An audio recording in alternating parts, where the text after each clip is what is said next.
Paz, irmãos. Amém. Deus abençoe essa noite. Eu peço aos irmãos que fiquem de pé em reverência à palavra de Deus. A gente vai estar lendo o Salmo 67. Eu peço aos irmãos que me ajudem também a ler. Eu leio o primeiro versículo e os irmãos leem o segundo.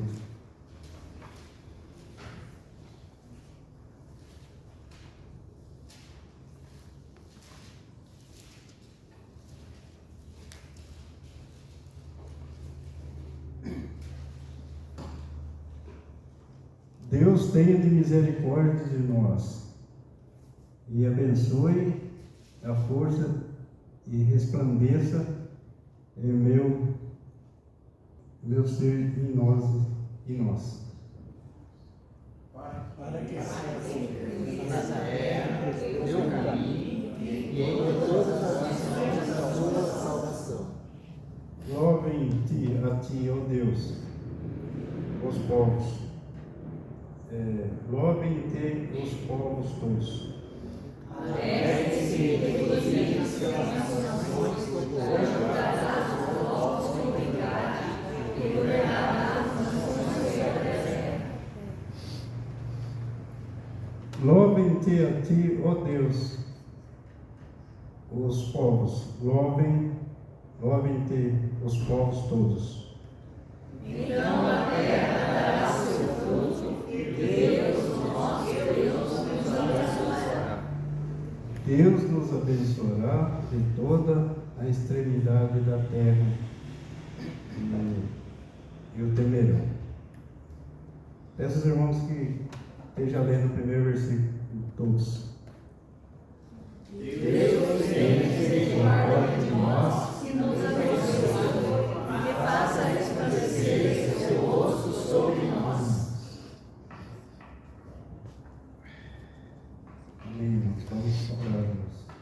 Nosso Deus, nosso Pai, aqui estamos, meu Deus, mais uma vez na tua casa, Pai, para prestar culto a ti, Senhor. Que o Senhor possa estar abençoando cada um que entrou nesta casa, Pai, nesta igreja, Pai, e possa estar abençoando cada um. Fica conosco nessa noite, Pai, nos louvores, na mensagem. Também hoje é dia de ceia, Senhor, que nós possamos estar preparados. Deus possa ter de misericórdia de cada um aqui, Senhor, e possa estar preparado para tomar a ceia do Senhor essa noite.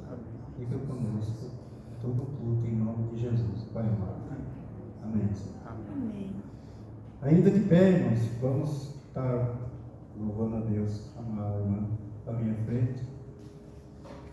Os irmãos continuam de pé para a gente estar louvando a Deus.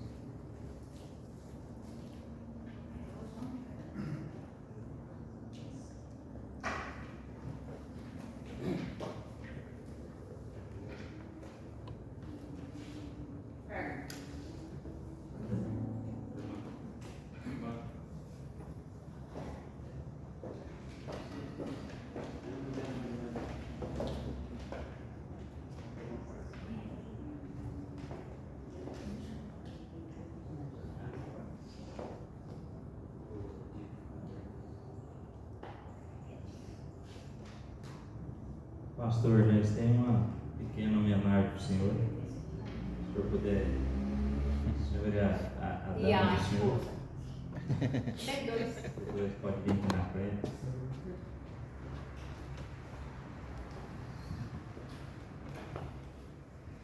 Eu vou ler aqui. Querido pastor, hoje é um dia muito especial. É o seu dia, o dia do pastor. É com grande alegria que estamos reunidos, a igreja toda, para lhe fazer uma pequena homenagem simples, mas de coração. Queremos demonstrar toda a nossa gratidão por tudo que o Senhor já fez e faz por todos nós. Obrigado, pastor, pela sua dedicação, por sua liderança, pelo seu amor e exemplo de fé. Somos gratos a Deus pela sua vida, pelo privilégio de tê-lo conosco. Que Deus continue o abençoando com toda a sua família. Obrigado por tudo. É o que nós da igreja desejamos ao Senhor e à sua família. Vai ter uma lembrancinha para dar para o pastor. Uma lembrancinha para a irmã.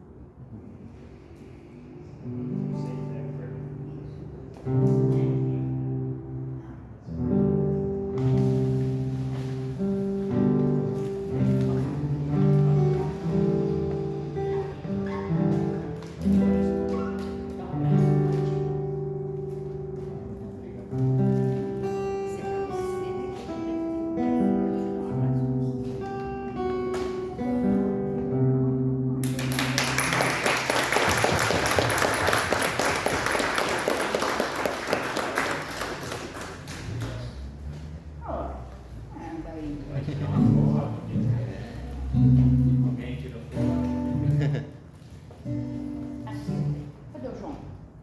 Não, tira. Está tirando ali. Ana já está tirando.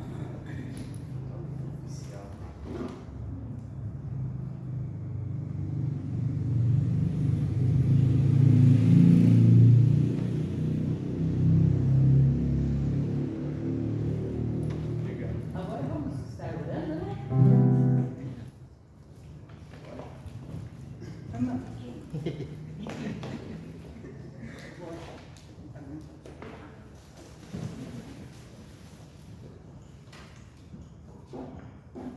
Grande Deus, eterno Pai, aqui nós estamos em Tua presença, Senhor, para agradecer por tudo que o Senhor tem feito em nossas vidas, Senhor. Agora, neste momento, de uma maneira especial, quero pedir que o Senhor derrama bênçãos e mais bênçãos sobre todos os pastores do Brasil, do mundo, que todos, Pai, possam estar aos Teus pés, Pai querido, fazendo a Tua vontade, Pai. Agora, como especial aqui mesmo, pastor Gilberto, a sua esposa, meu Deus, que o Senhor possa abençoar essas vidas, Pai, derramando chuvas de bênçãos sobre a vida deles, sobre a sua família, que eles possam, onde eles for, Pai, que eles possam, Senhor, ser bênção, Senhor, na Tua presença, Senhor. Abençoa, Pai, em tudo, Pai, em nome de Jesus que eu peço e já te agradeço por tudo, Pai. Amém. Amém.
pagaremos o preço de sermos um só coração do Senhor.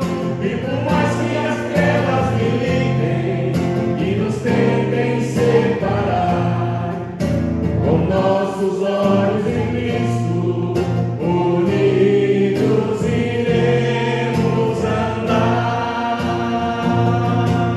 Unidos iremos andar. Unidos iremos andar.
Antes de dar os recados, quero agradecer ao carinho de todos os irmãos da igreja que nos deram uma lembrança, sinal de alegria, comunhão, e que nós vivemos, um corpo em que nós nos importamos uns com os outros. Quero dar alguns recados. A próxima semana, o terceiro domingo do mês, é o dia em que nós separamos para nós fazermos a nossa oferta missionária.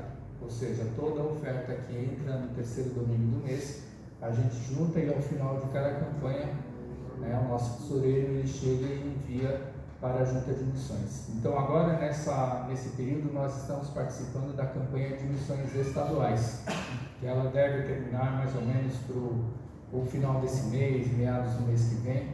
Então você que vai trazer a sua oferta, no próximo domingo vamos estar arrecadando as ofertas para poder enviar para a Junta de Missões. Amém?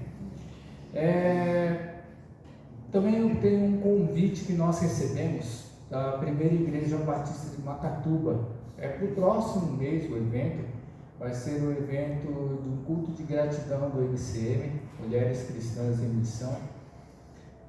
Se eu não me falha a memória, a irmã Juscelene falou que elas vão estar completando 24 anos nessa batalha em que as irmãs elas se juntam para se reunir, para poder cultuar a Deus e poder chegar e fazer com que o trabalho de mulheres, que é muito importante em todas as igrejas, ela esteja sempre firme, porque todos sabem que a igreja, uma das maiores ferramentas humanas que a igreja tem são as irmãs, sejam elas em oração, sejam elas em atividade. A gente vê e percebe muito isso daí na obra de Jesus, quando ele foi anunciar o reino de Deus. Apesar de sempre estar em evidência os discípulos com quem Jesus ele trabalhou, aqueles 12 discípulos, mas em todas as suas andanças, a obra de Cristo ela sempre foi sustentada pelas irmãs, não somente na parte financeira, mas no acolhimento e também na intercessão. As irmãs, as mulheres, foram aquelas que ficaram até o fim. Então a nossa igreja foi convidada para participar junto nesse culto de gratidão do dia 13 de julho. Então vocês marquem, vai ser um sábado, dia 13 de julho, nós vamos chegar e juntar um pessoal aqui, e nós vamos até Macatuba para poder cultuar. E não serão somente as irmãs, como é um culto de gratidão, isso é estendido para todas as famílias, tá bom? Irmãos, vamos cantar agora o hino 577, fervente de oração, é o momento de nós ofertarmos e dizimarmos na casa do Senhor. Enquanto os irmãos vão estar se arrumando aqui, eu quero chamar aqui à frente os nossos irmãos Erivelton e a nossa irmã Érica. Aprove a Deus chegar e chamar eles para eles voltarem para os seus lares. Apesar do pouco tempo em que esses irmãos eles estiveram aqui com a gente, eu creio que todos puderam estar se relacionando grandemente com esse casal. É um casal que está aqui 2, 3 meses, mais ou menos eles estão aqui conosco esse tempo. E todos nós criamos um carinho muito grande por essa família, por esse casal, pela família deles, pela pessoa deles. Infelizmente eles estão deixando Lençóis Paulistas nos próximos dias. O irmão ele foi desligado da sua empresa que ele estava trabalhando aqui. Ele vai voltar para o seu lar, mas eu estou chamando eles aqui à frente para que nós pudéssemos estar orando por eles.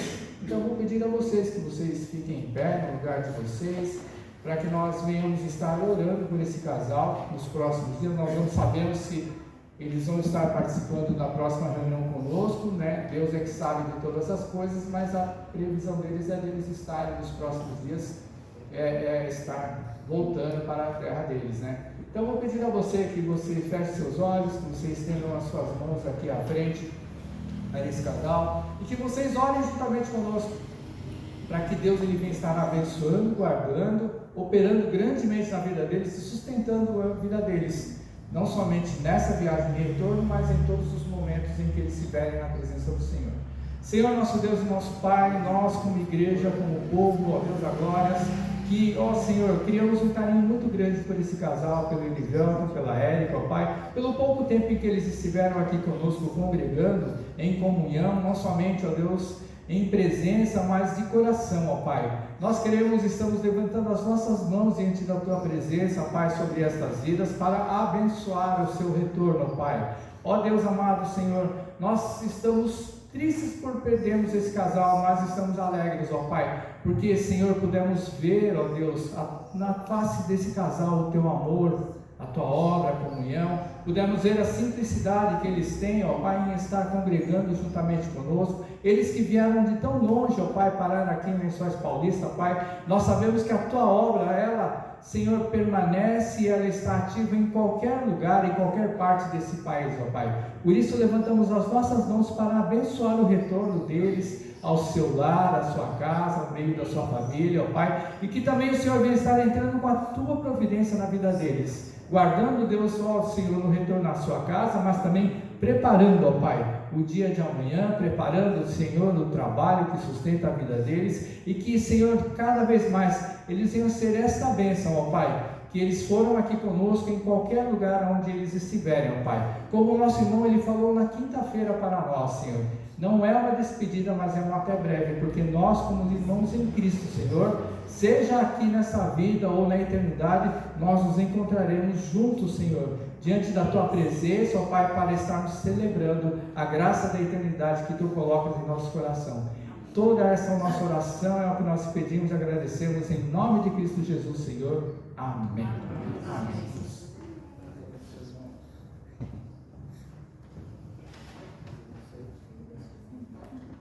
Ao final do culto, vocês cumprimentem e abençoem a vida deles, tá?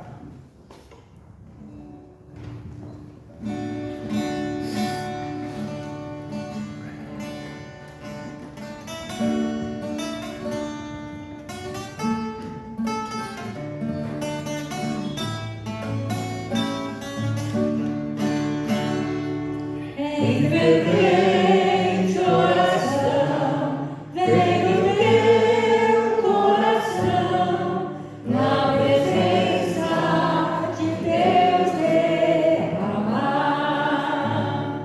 Mas não podes fruir o que estás a pedir, quando tudo deixares voltar.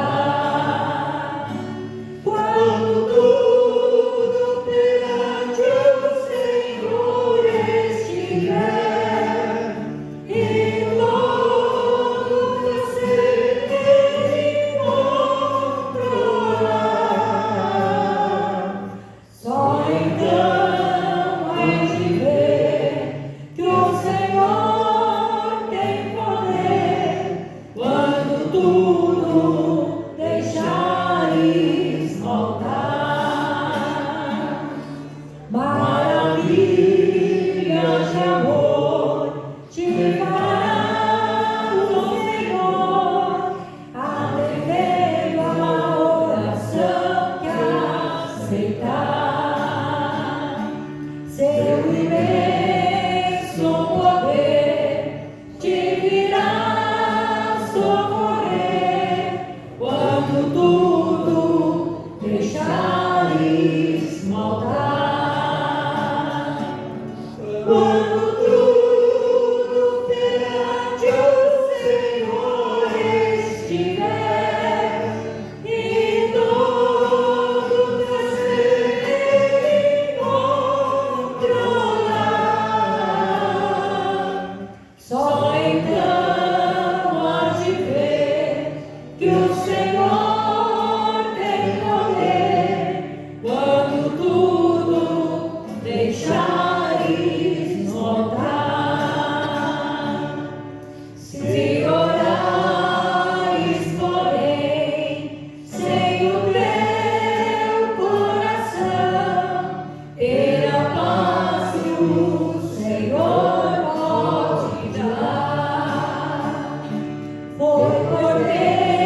maravilhoso eterno Deus, damos graças ao Pai por estarmos mais um dia reunidos em Teu nome, Senhor Deus, pelo privilégio que tem, ó Pai, em nossas vidas, Senhor.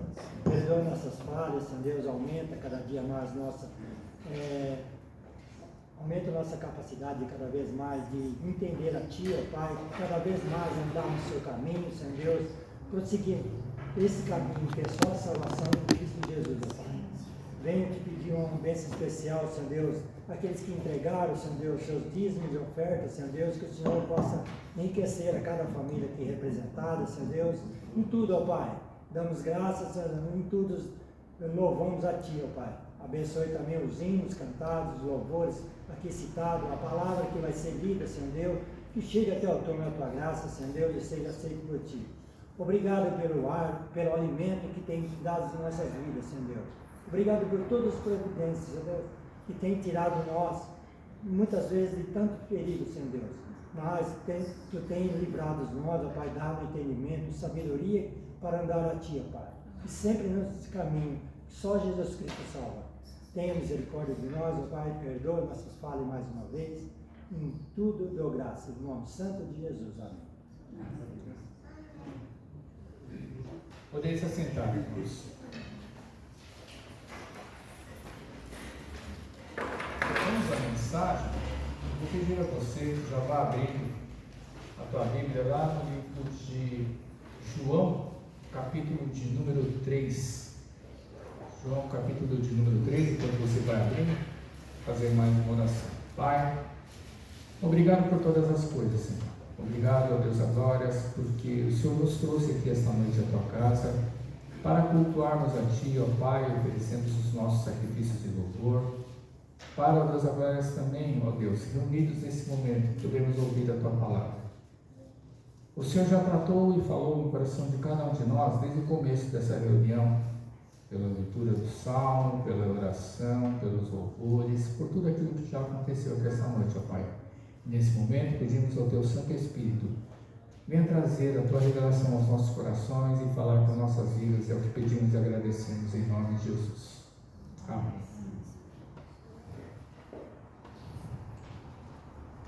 João capítulo de número 3. Quero ler novamente um texto que eu já falei aqui, acho que uma ou duas vezes já nesse tempo em que estou aqui. Vamos falar e ler o versículo de número 1 até o versículo de número 15. Vamos conversar um pouquinho e falar sobre esse homem Nicodemos. A palavra de Deus, ela diz assim: havia entre os fariseus um homem chamado Nicodemos, um dos principais dos judeus. Este de noite foi ter com Jesus e lhe disse: Rabi, sabemos que és mestre vindo da parte de Deus, porque ninguém pode fazer esses sinais que tu fazes, se Deus não estiver com ele. A isto respondeu Jesus: em verdade te digo que se alguém não nascer de novo, não pode ver o reino de Deus. E perguntou-lhe Nicodemos: como pode um homem nascer sendo velho? Pode porventura voltar ao ventre materno e nascer segunda vez? E respondeu Jesus: em verdade te digo, quem não nascer da água e do Espírito não pode entrar no reino de Deus. O que é nascido da carne é carne, e o que é nascido do Espírito é Espírito. Não te admires eu te dizer: importa-vos nascer de novo? O vento sopra onde quer, ouves a sua voz, mas não sabes de onde vem, nem para onde vai. Assim é todo o que é nascido do Espírito. Então lhe perguntou Nicodemos: como pode suceder isto? Acudiu Jesus: tu és mestre em Israel e não compreendes estas coisas? Em verdade eu te digo que nós dizemos o que sabemos e testificamos o que temos visto. Contudo, não aceitais o nosso testemunho. Se tratando de coisas terrenas não me credes, como crereis se vos falar das celestiais? Ora, ninguém subiu ao céu senão aquele que de lá desceu, a saber, o Filho do Homem. E do modo porque Moisés levantou a serpente no deserto, Assim importa que o Filho do Homem seja levantado, para que todo que nele crê tenha a vida eterna. Irmãos, esta conversa de Jesus com Nicodemos, para mim, essa conversa de Jesus com Nicodemos, para mim, é uma das conversas mais interessantes que a gente encontra nos evangelhos, dentro da obra que Jesus ele fez. Eu posso dizer que essa conversa ela pode ser assim uma das mais enigmáticas, cativantes, emocionantes, se você for conhecer a história desse Nicodemos até o final, contundentes, no sentido de que quando Jesus ele chega e fala, não vai existir nenhum tipo de dúvida. Naquele momento tinha, mas tudo aquilo que Jesus ele disse e que João registrou, ele ficou gravado para nós até nos dias de hoje. E assim, uma conversa muito profunda dentro desses 4 evangelhos. Agora, por que essa conversa de Jesus com Nicodemos ela é importante?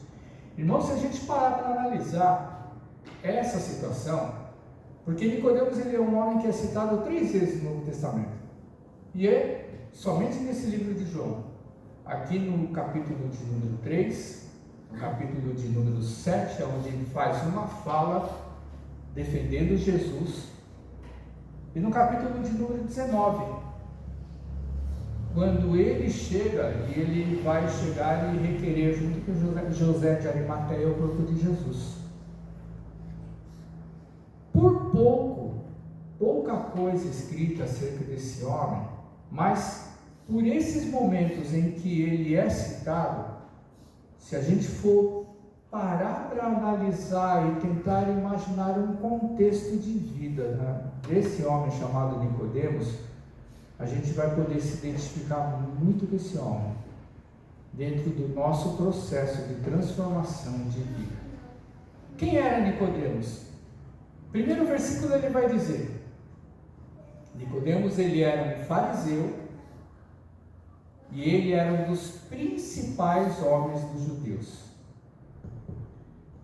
Fariseu, um homem que conhecia a fundo a palavra de Deus. Quando fala que ele é um dos principais dos judeus, ele é um homem que fazia parte do Sinédrio. Ele era um homem que fazia parte daquilo que se chama um tribunal, um júri que julgava as causas do povo conforme as leis de Deus.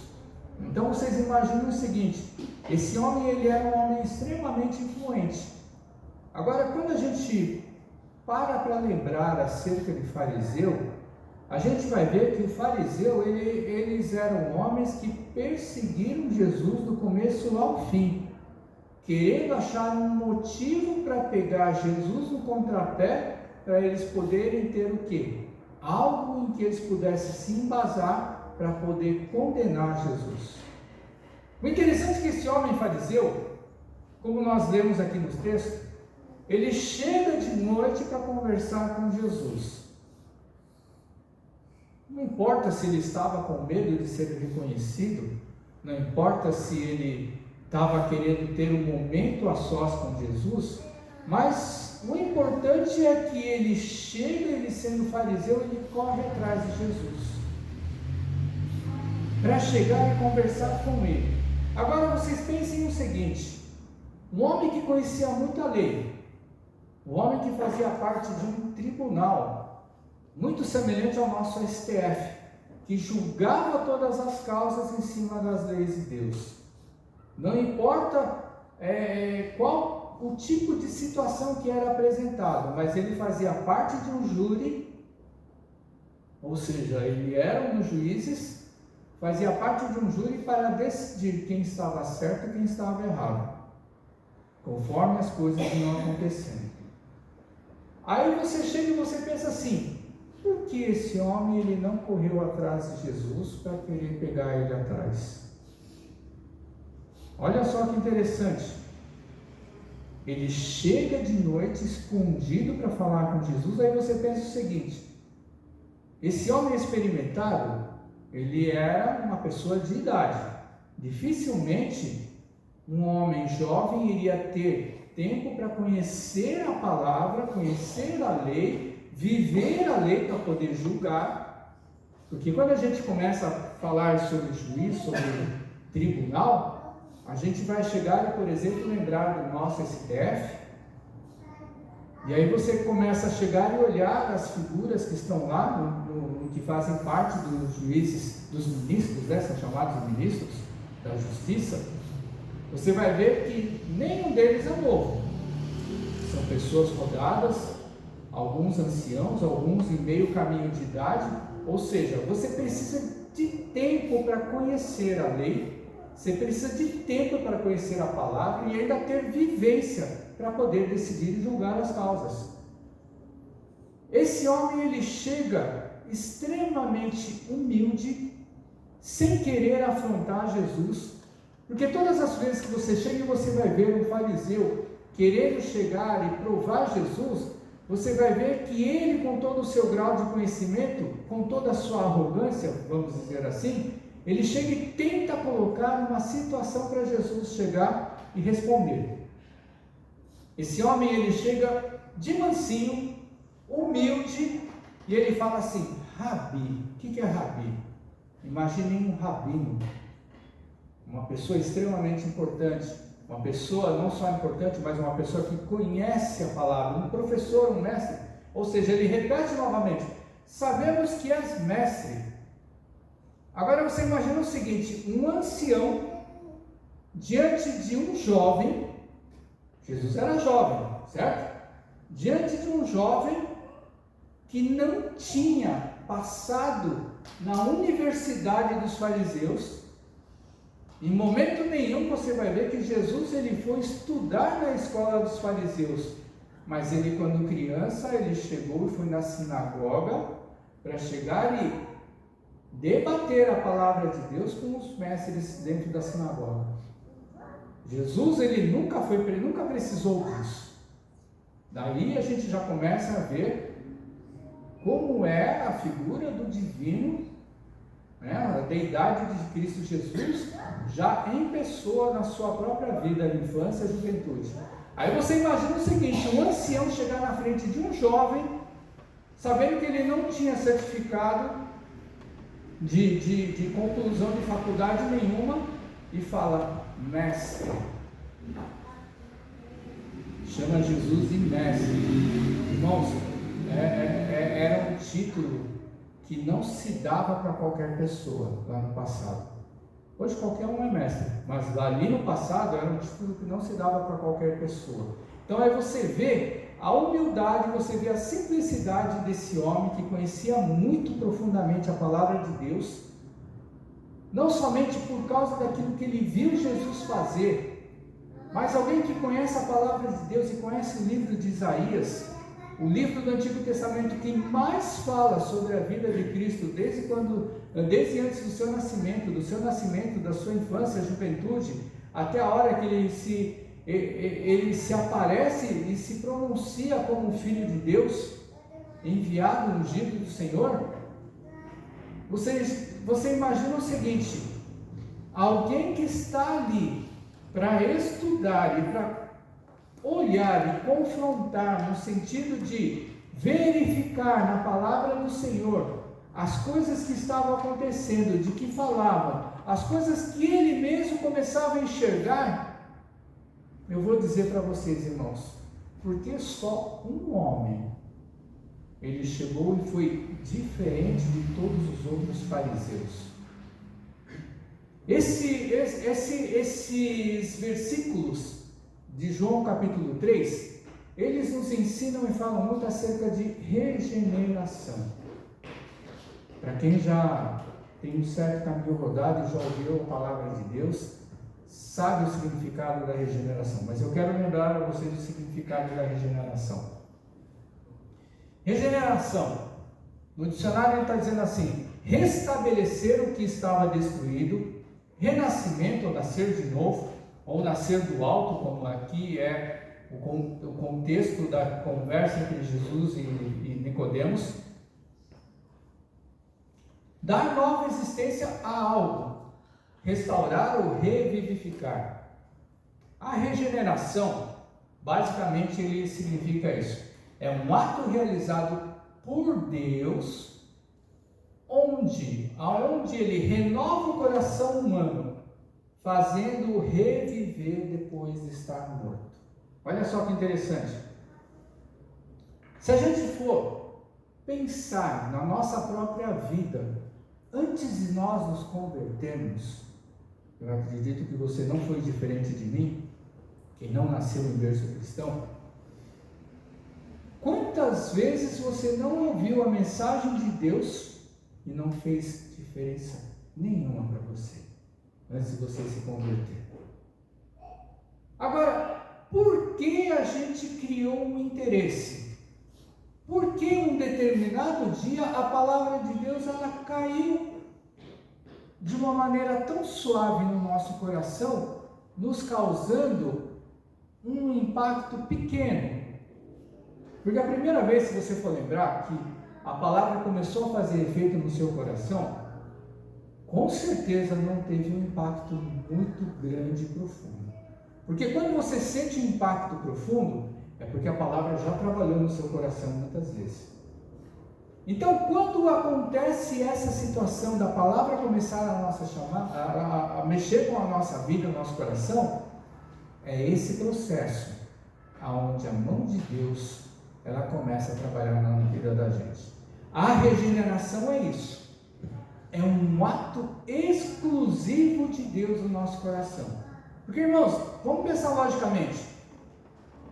O que foi que aconteceu? Pense em você quando você chegou e você se converteu, ou quando você começou a se interessar por Jesus. O que foi que aconteceu na sua vida que a palavra começou a fazer efeito? É só você chegar e lembrar. Não tem explicação, irmãos.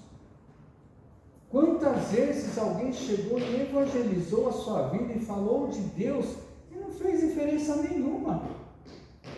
Era a mesma situação de todos esses fariseus. Agora, Deus escolheu esse homem para chegar e fazer essa transformação. Exatamente aquilo que está dizendo aqui. Um ato realizado por Deus, onde Ele renova o nosso coração, fazendo reviver depois de estar morto. Nós éramos mortos em nossos delitos e pecados, conforme Paulo falava. Até o dia em que Deus, Ele chegou e começou a dar uma luz dentro de nossas vidas. Deus, Ele deu um start, esse start é a regeneração. Ele deu um início na nossa vida, ou seja, Ele colocou o fôlego de vida eterna na nossa vida. E aí a gente começou a se interessar pela palavra de Deus. Foi exatamente isso que aconteceu com Nicodemos. Quando ele chega lá diante de Jesus, nessa conversinha interessante que ele teve com Jesus, e uma coisa a gente tem que aprender. João, quando ele escreveu o Evangelho, não só ele, mas os outros homens de Deus que escreveram as coisas que eram interessadas, única e exclusivamente, para que nós pudéssemos entender a mensagem do Evangelho. Mas quando você chega e você imagina, você conversando com alguém, não vai ser uma conversa de, sei lá, meia dúzia de palavras ou frases que tem aqui. São 15 versículos. Quando você chega para conversar com alguém, um assunto muito profundo, às vezes você perde 2, 3, 4, 5 horas, uma noite, um dia inteiro. Quando eu me reúno com meu amigo para a gente poder chegar e conversar, a gente perde tanto tempo que a gente já chegamos a ficar 14 horas direto conversando. Então, olha vocês, se vocês forem conversar realmente com alguém a fundo sobre qualquer coisa, você vai primeiro, você não vai ver a hora passar. Olha só como a situação. Nicodemos, ele chega com Jesus aonde? De noite. Por que ele chegou de noite? Primeira coisa que eu vou pensar, se ele tivesse de dia, alguém ia bater na porta da casa de Jesus e falar: mestre, tem alguém morrendo ali, tem alguém endemoniado ali, tem um paralítico ali, tem alguém que está ali morrendo à beira da morte, para o Senhor curar. E Jesus ia deixar Nicodemos ir lá e ele ia curar, ia salvar, ia manifestar a sua glória. Então olha só como o momento foi propício, como Deus preparou esse momento para que esse homem pudesse estar junto com Jesus. À noite está todo mundo dormindo, tirando aqueles que ficam com insônia, né? Aqueles que ficam acordados a noite inteira e perdem seu sono. Mas olha só esse momento que foi exclusivo, aonde não tinha ninguém para perturbar essa conversa. E aí Nicodemos, ele começa a fazer essa pergunta. Então você imagina o seguinte: alguém bem rodado, alguém bem ancião, alguém muito conhecedor daquilo que faz, chega diante de um homem extremamente novo, que realizou um monte de milagre, que falou um monte de coisa, e pessoas aceitaram e começaram a seguir. Imagina a multidão que seguia Jesus, e esse homem, como fariseu, antes de chegar a achar um motivo para condenar Jesus, ele começou a olhar e comparar com tudo aquilo que ele conhecia e sabia da palavra de Deus. Olha só que interessante.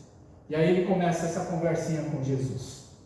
E olha só que interessante, mais ainda interessante, quando ele vai falar no versículo 2: porque ninguém pode fazer esses sinais que tu fazes, se Deus não estiver com ele. Os cegos enxergam, os coxos andam, os endemoniados são curados. Naquele tempo não tinha alguém que fizesse todas essas coisas. Era uma coisa que tinha que ser para que todo fariseu pudesse olhar e falar: nossa, verdadeiramente esse homem é o Filho de Deus. E se não reconhecesse a Cristo como Filho de Deus, eles poderiam chegar, no mínimo, falar: esse homem tem algo de diferente. E não falar, como alguns falaram lá, num determinado momento, que ele era enviado de Satanás. De maneira nenhuma. Então aí a gente chega e vê que Deus escolheu esse homem para ele chegar e ele ser ressuscitado dos mortos. Os mortos espirituais. Nós éramos mortos espirituais e Jesus, ele nos ressuscitou para que nós pudéssemos ouvir. Porque morto não ouve. Quando a gente está em estado de morte, a gente não ouve.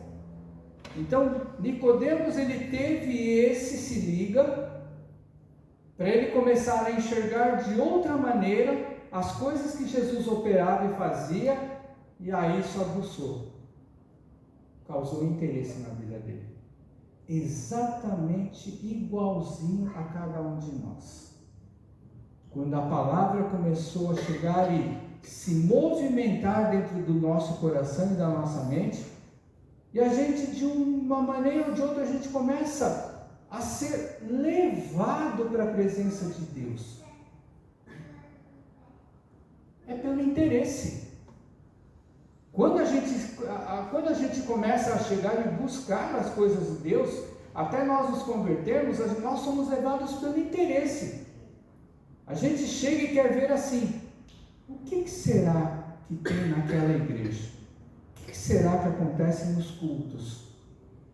Você pode reparar, todo mundo que não é crente sabe o que acontece no culto. Que tem música, que tem oração, que tem bate-palma, que tem alguém que chega e prega. E esse povo que chega e sabe, fala: é uma cambada de doido e fanático, mas só nós sabemos o que nós estamos fazendo aqui na casa do Senhor. Aí, Jesus, ele vai chegar e ele vai falar a primeira coisa, quando Nicodemos, ele faz essa afirmação. Versículo 3, ele chega e fala assim: em verdade. No original, a palavra que está escrito no grego é amém. Só que não é um amém assim seja. Em verdade, quando Jesus ele quer dizer o seguinte: na verdade, eu estou te afirmando. É uma verdade verdadeira. Por isso que Jesus está falando em verdade, em verdade. Aquele que não nascer de novo não pode entrar no reino de Deus. Quando a gente começa a se converter, quando a gente começa esse processo de querer entender o porquê o nosso coração é chamado para ir para dentro da igreja, porque depois a gente sabe, com o passar do tempo, nós sabemos que é o Espírito de Deus que começou a trabalhar na nossa vida, mas tem que existir um toque de Deus para nos trazer para isso. Ou seja, Deus, Ele nos ressuscitou, Ele nos tirou da morte espiritual, digamos assim, para que o nosso coração pudesse começar a ser trabalhado pelo Espírito de Deus, para fazer com que nós começássemos a ter uma sede, um querer, um interesse da gente chegar e tentar conhecer melhor. E as nossas primeiras vezes, quando nós participamos de culto, é uma coisa assim, se a gente for lembrar, uma coisa terrível com o que nós somos hoje. Terrível no sentido de que a gente chega na igreja e não entende absolutamente nada. Mas o mover do culto e da reunião, o Espírito trabalhando em nosso coração, começa a fazer dentro das nossas vidas uma coisa que nós nunca sentimos na vida da gente. São coisas que nós não conseguimos explicar. A gente não consegue explicar se é paz, se é alegria, se é choro de tristeza. A gente não consegue explicar aquilo que no emocional ele começa a mexer com as nossas vidas. E Nicodemos não foi diferente da gente como nas primeiras vezes. Porque Jesus ele chega e fala: quem não nascer de novo, e de uma maneira racional, porque até então a gente não entende o trabalhar do Espírito de Deus. Jesus ele vai falar mais à frente lá, que as coisas espirituais se discernem espiritualmente, mas ele começa a pensar de uma maneira racional, e todos nós também, quando a gente chega na presença de Deus pela primeira vez, ou no começo, nós começamos a pensar de uma maneira racional. E foi exatamente assim. Nicodemos ele começou a pensar: como é que eu posso chegar e voltar para dentro da barriga da minha mãe e eu nascer de novo? Ele pensava dessa maneira, mas Jesus ele não estava falando de chegar e nascer de novo. Uma criança, quando nasce, ela não nasce com consciência daquilo que ela imagina assim, com consciência que Jesus ele estava falando para Nicodemos. Quando Jesus ele disse para Nicodemos nascer de novo, Jesus ele estava dizendo o quê? Larga o pecado, larga a sua velha vida, larga as coisas que te afastaram de Deus e começa a viver uma nova vida. Uma criança, quando nasce, ela é totalmente indefesa, ela é desprovida de conhecimento, ela não sabe de nada daquilo que acontece ao redor dela, ela é movida por instintos, porque ela vivia na barriga da sua mãe, e ela sente aquele calor da mãe no momento em que ela nasce, e aquilo é o sentimento dela, a proximidade que ela tinha por ter convivido 9 meses na barriga de sua mãe. Ou seja, ela nasce desprovida de consciência da realidade que Jesus estava falando para Nicodemos. E aí uma coisa interessante, Jesus ele chega e fala: quem não nascer de novo não consegue ver o reino de Deus, não consegue chegar e ver o porquê daquilo que Jesus ele estava fazendo. Por que Jesus realizava milagres? Por que Jesus, nas suas pregações e nas suas mensagens, fazia com que mais e mais pessoas o seguissem? É certo que a grande maioria das pessoas que seguiam Jesus, seguiam por causa de quê? Milagres. Hoje em dia, nas igrejas, muita gente está indo atrás de Jesus por causa de milagre.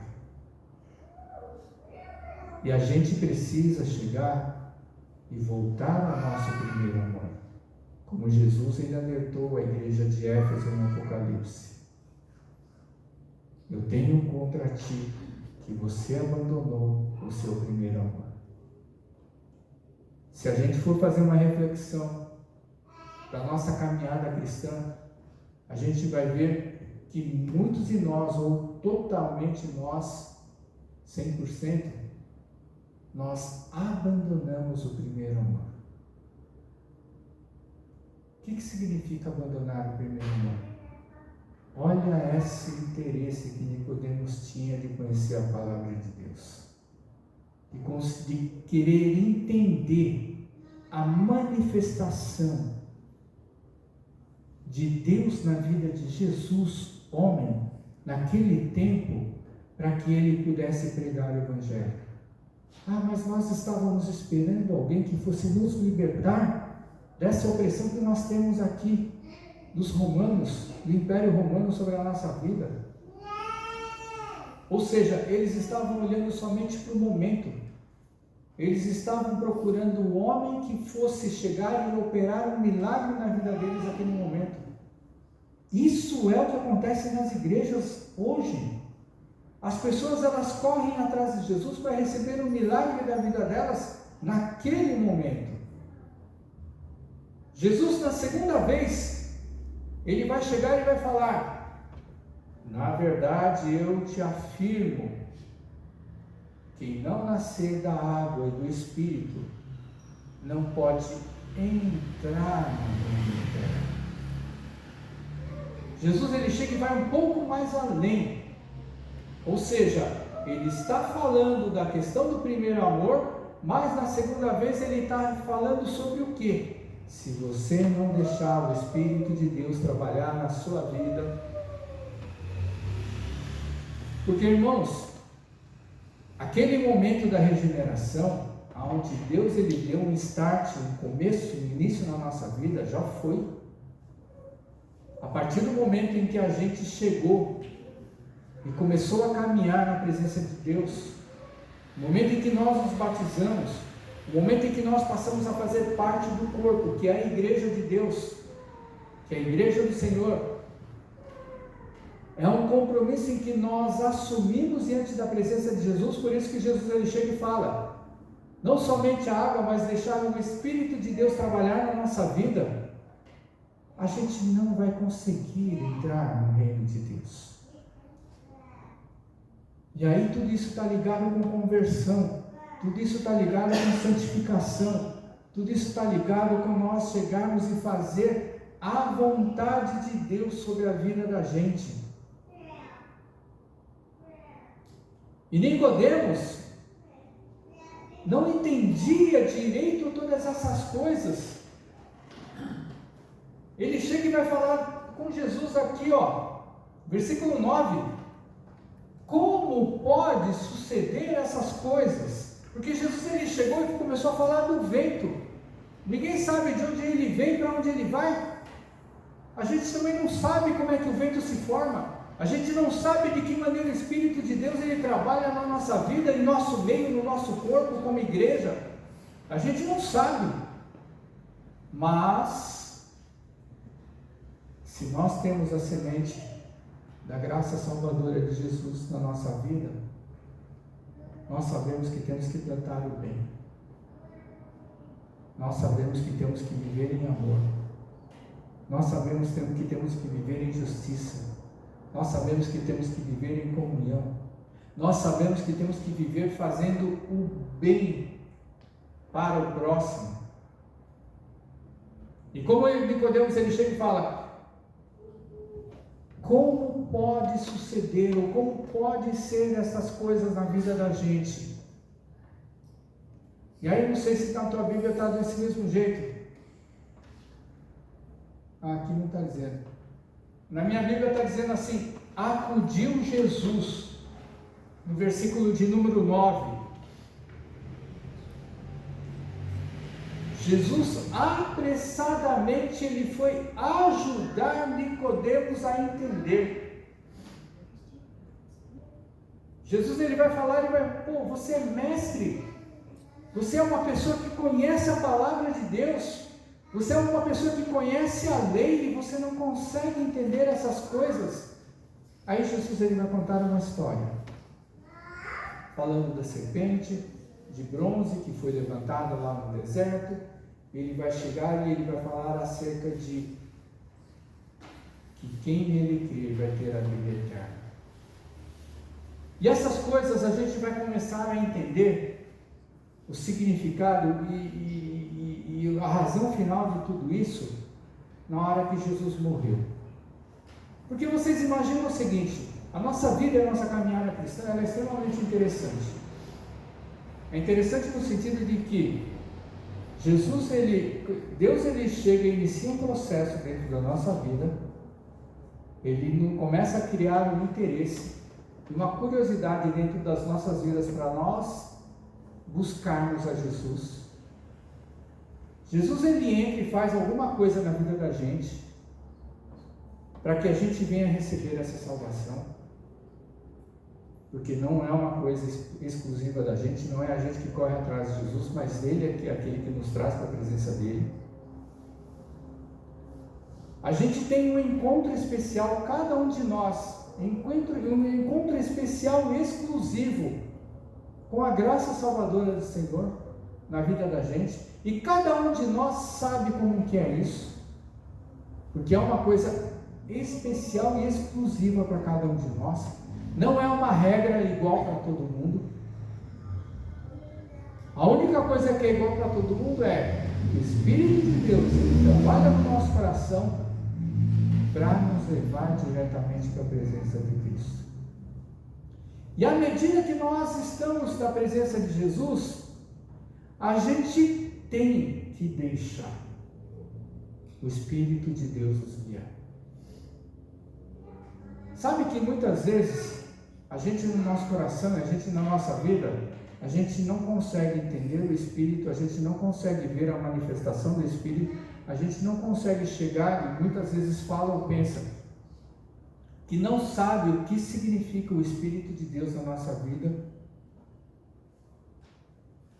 Mas Jesus, dentro daquilo que Nicodemos ele conhecia, ele usou a própria palavra do Antigo Testamento para falar para ele que ele é o cumprimento da promessa. Alguém que ia ser levantado, exatamente igual Moisés levantou a haste, o estandarte da serpente no deserto, ele seria levantado da mesma maneira, para que todo aquele que olhasse para ele e acreditasse nele tivesse a vida eterna. A serpente no deserto no final, no passado, ela servia para que todo aquele que fosse picado por uma serpente e que estivesse à beira da morte, porque não existia soro antiofídico naquela época, não existia vacina contra a picada de cobra, e a pessoa ela ia morrer, ela olhava para aquilo lá e ela voltava o quê? É como se a pessoa tivesse voltado a reviver, porque a certeza de morte era 100%, não era nem 99%. A certeza de morte por causa do veneno da serpente era total. Só que era uma o quê? Uma ressuscitação em vida, mas que depois ele iria morrer. Mas Jesus usou claramente isso daí. Agora, como eu sei, como você sabe que Nicodemos se converteu? Nicodemos, para evitar a perseguição dos judeus, a gente poderia até dizer que ele era um espião de Jesus Cristo, mas que se manifestava a favor e se manifestava para defender a causa de Cristo na hora que fosse necessário para a vida dele. Uma delas está marcado lá no capítulo de número 9 ou 7 de João, quando é citado o nome dele, defendendo ele o direito dele chegar e poder se defender de qualquer tipo de acusação. Mas vocês imaginam o seguinte: depois que Jesus morreu, todos aqueles discípulos, por que nenhum deles foi requerer o corpo de Jesus? Isso é uma coisa muito simples, porque todo mundo tinha medo de morrer, da mesma maneira que Jesus morreu justamente com aqueles dois ladrões lá naquela cruz. Agora, se você chegar e você for, vamos comigo lá, capítulo de número 19. João capítulo de número 19. Não esquecendo aquilo que está escrito no versículo 14 e 15 do capítulo 3.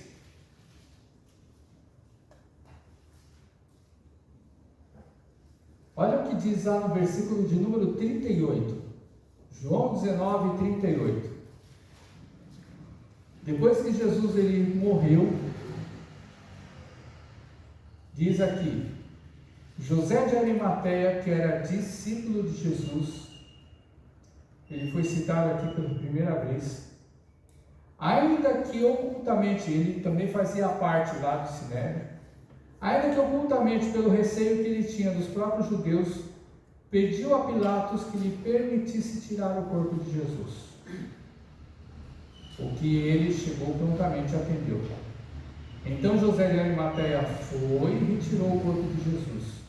E também, versículo 39, Nicodemos, aquele que anteriormente viera ter com Jesus à noite, o capítulo 3 que nós lemos, foi levando cerca de 100 libras e um composto de mirra e aloés.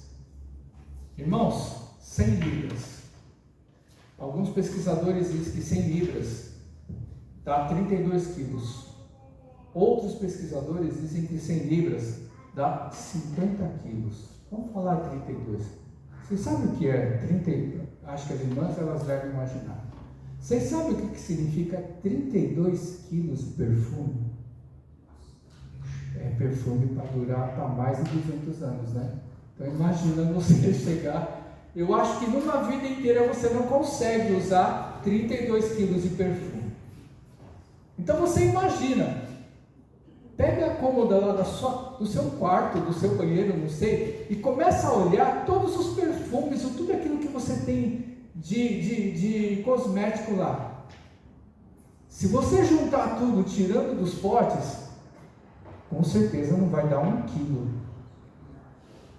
Então você imagina o seguinte, 32 quilos. Dizem os historiadores que não foi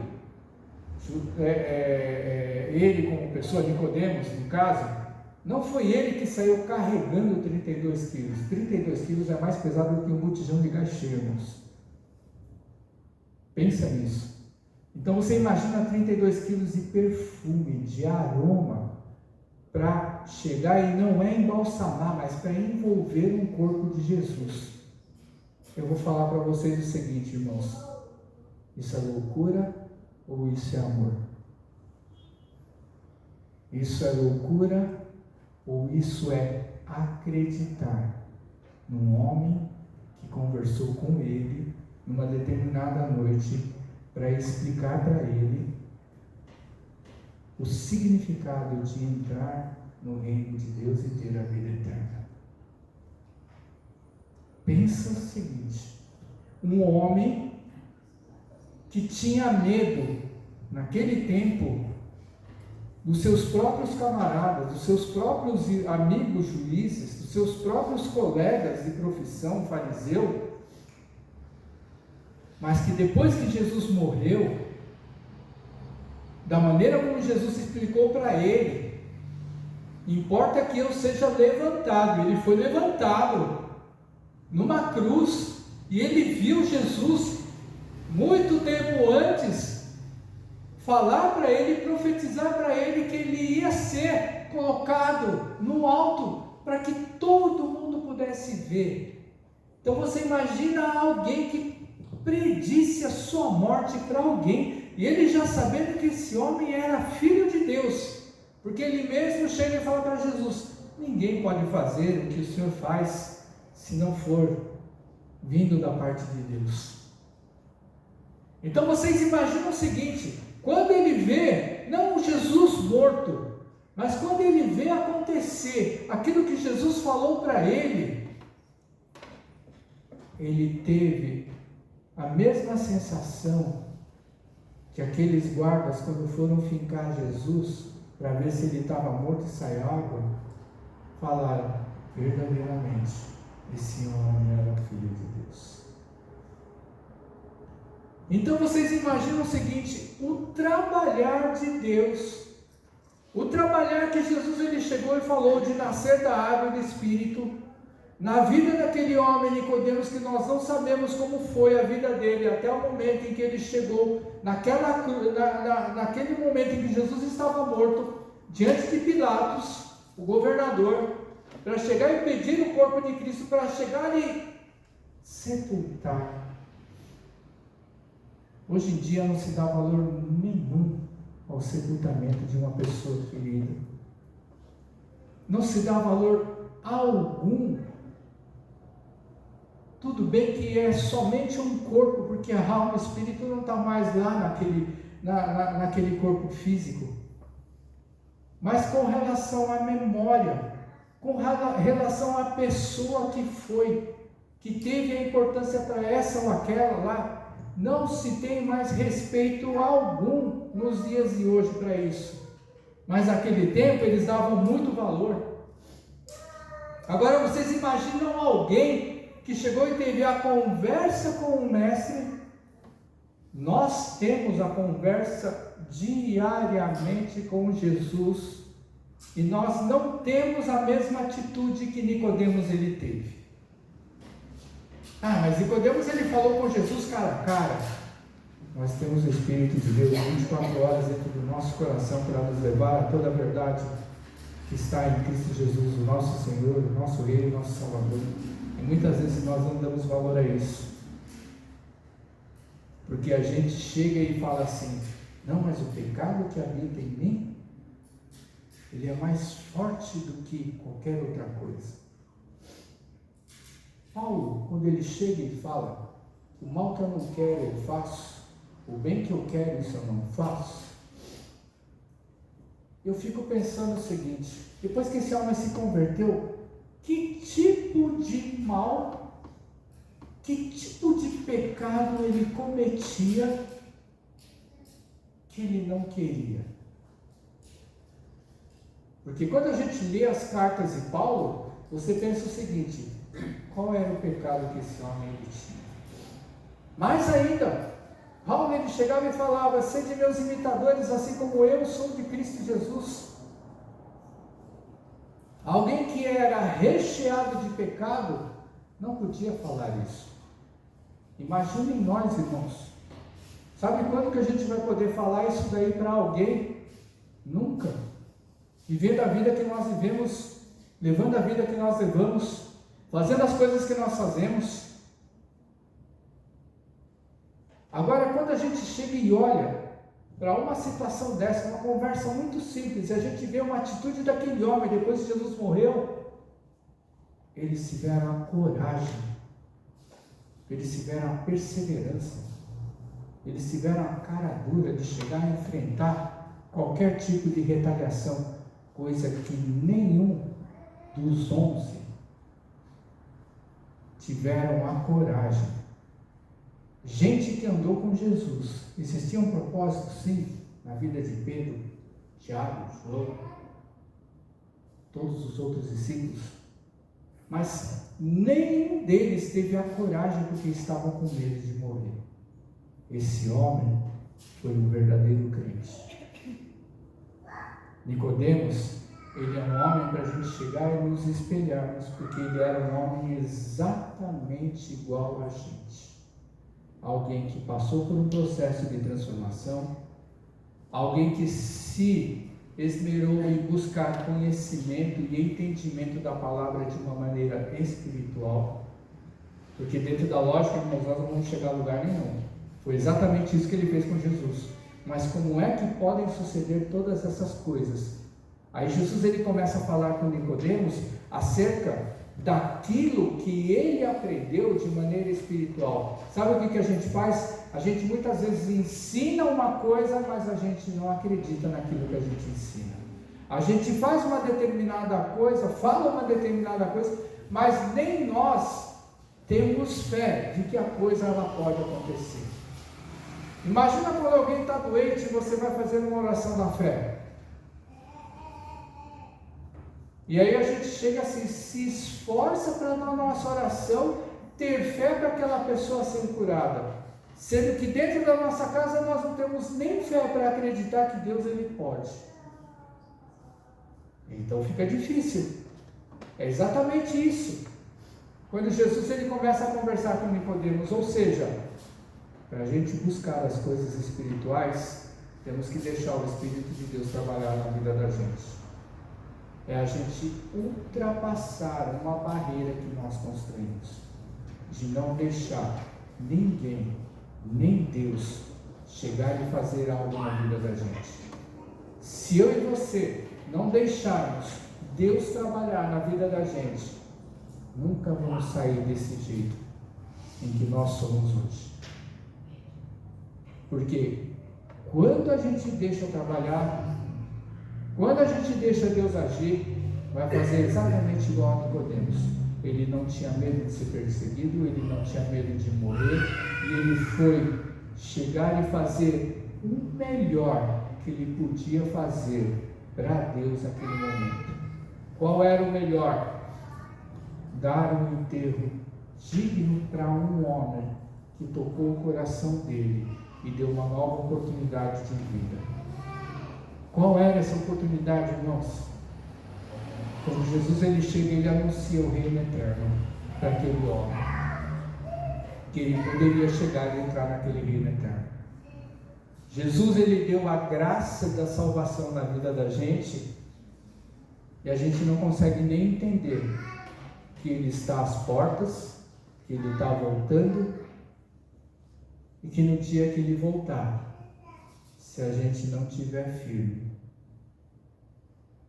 infelizmente não vai ter esse direito a entrar nos céus. Parábola das virgens com as suas lâmpadas.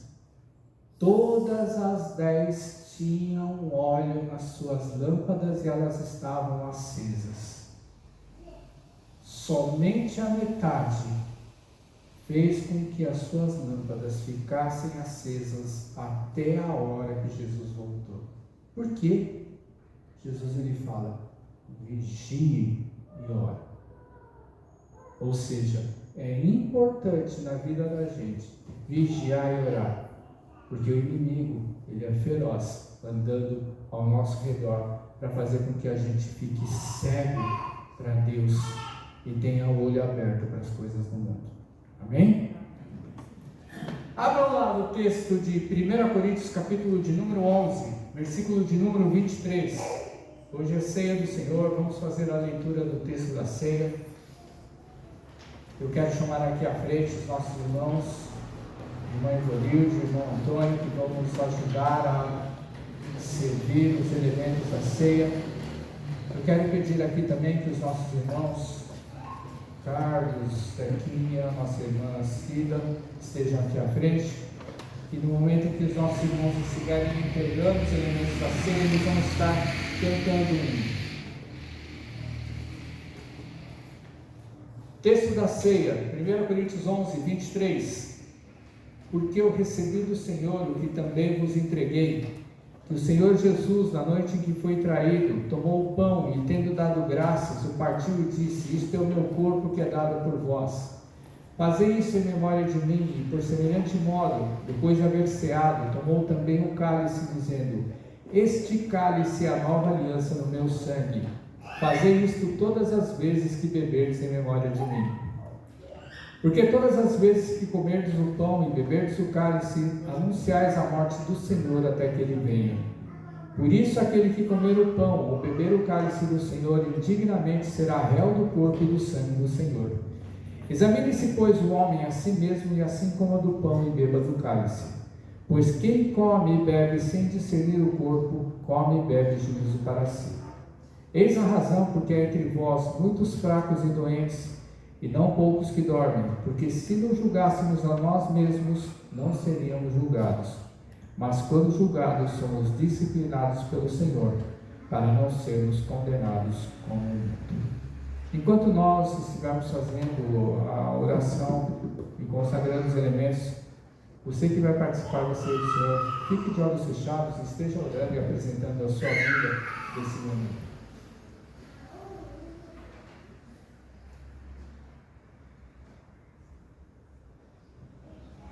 Senhor, nosso Deus e nosso Pai, graças te damos esse momento, ó Pai. Apresentamos diante da Tua presença, Senhor, e consagramos os elementos que fazem parte, Senhor, da ceia do Senhor. O pão, ó Pai, que representa e simboliza o corpo de Cristo. O suco de uva, que representa o sangue do Senhor, ó Pai. Aonde nesse momento, Senhor, ó Deus da glória, simbolicamente, Senhor, estamos aqui, Senhor, orando e consagrando diante da Tua presença, ó Pai. Para que isso daí venha a ser distribuído, Senhor, para cada um daqueles que irão participar dessa ceia, ó Pai, e que todos nós juntos, Senhor, ao comer do pão e ao beber do cálice, estaremos anunciando a morte do Senhor, até o dia que Ele vai voltar. E nós ansiamos, ó Pai, nós como cristãos, como crentes em Cristo Jesus, nós ansiamos por esta volta de Cristo, ó Pai, para nos levar ao Senhor para esta eternidade que Cristo Jesus pregou para Nicodemos, Senhor. Nós cremos na sua segunda vinda, nós cremos, ó Deus da glória, que o Senhor irá voltar, ó Pai, para nos levar, para vivermos, ó Pai, para sempre diante da Tua presença, para louvarmos, Senhor, eternamente diante do Senhor. Do nosso Pai, do nosso Senhor Cristo Jesus e do Teu Espírito Santo, ó Pai, ó Deus da glória, nós consagramos esse cálice, Senhor, e esse pão diante da Tua presença, ó Pai. Amém. Eu vou pedir aos irmãos que vão participar da ceia do Senhor que fiquem em pé nos seus lugares enquanto os nossos irmãos vão estar distribuindo os elementos da ceia.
Todos receberam?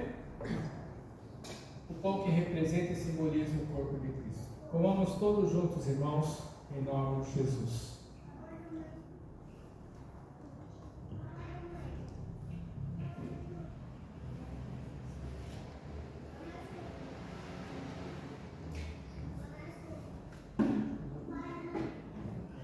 Cristo falou: esse cálice é o cálice da nova e eterna aliança do Senhor.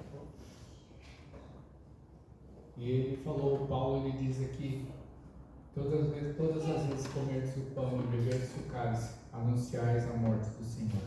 Estamos anunciando a morte de Cristo Jesus. Mas, da mesma maneira que ele morreu, ele ressuscitou, ele foi para os céus e aguardamos ansiosamente a sua vida. Bebamos todos juntos e depois vamos fazer uma oração em nome de Jesus. Bebamos todos juntos.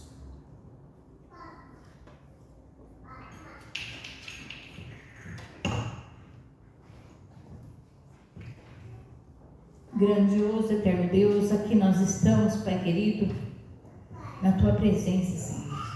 Queremos agradecer porque é onde nós participamos da mesa do Senhor, do sacrifício que Ele foi derramado ali naquela cruz por nós. Que nós possamos agradecer constantemente o que Jesus fez por nós e saber o quanto Ele é importante em nossas vidas, para que nós possamos andar retamente na presença dEle, agradecer em tudo que Ele tem feito em nossas vidas. Por isso, Senhor, que nós possamos estar com o nosso pensamento elevado somente em Ti. Tudo eu já Te agradeço em nome de Jesus Cristo, Pai. Amém.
Ao seu lado desafia